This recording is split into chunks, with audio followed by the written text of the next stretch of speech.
নেই কোন ইমাম জোহর কিংবা আসরের জামাতে সূরাগুলো শব্দ করে পড়লে কি করণীয়।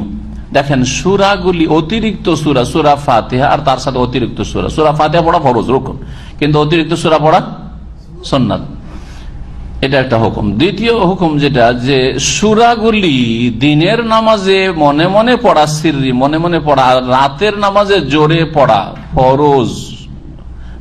আরকানুসসালাহ না ওয়াজিবাতুসসালাহ না সুনানুসসালাহ? নামাজের সুন্নত এগুলো। নামাজের রুকুনও না 14টি যে রুকুন রয়েছে, আর নামাজের ওয়াজিব যে 8টি রয়েছে তাও না। তাহলে নামাজের কি সুন্নাত। জোহর আসরের নামাজগুলি আস্তে আস্তে মনে মনে তেলাওয়াত করবে, এটা হচ্ছে সুন্নাত কাজ।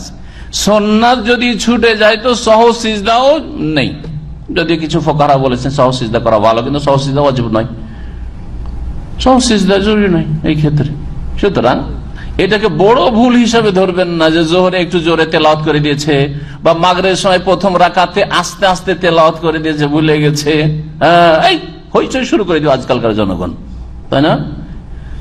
না না, এরকম বড় বিষয় নাই, কোনো বড় ভুল করে না, তবে ভুল হয়েছে এমন কোনো সমস্যা নেই, হয়ে গেল তাহলে। এবং সেই নামাজ কবুল হবে, হ্যাঁ অবশ্যই হবে। সুন্নাত ছুটলো, সুন্নতের খেলাফ হইল।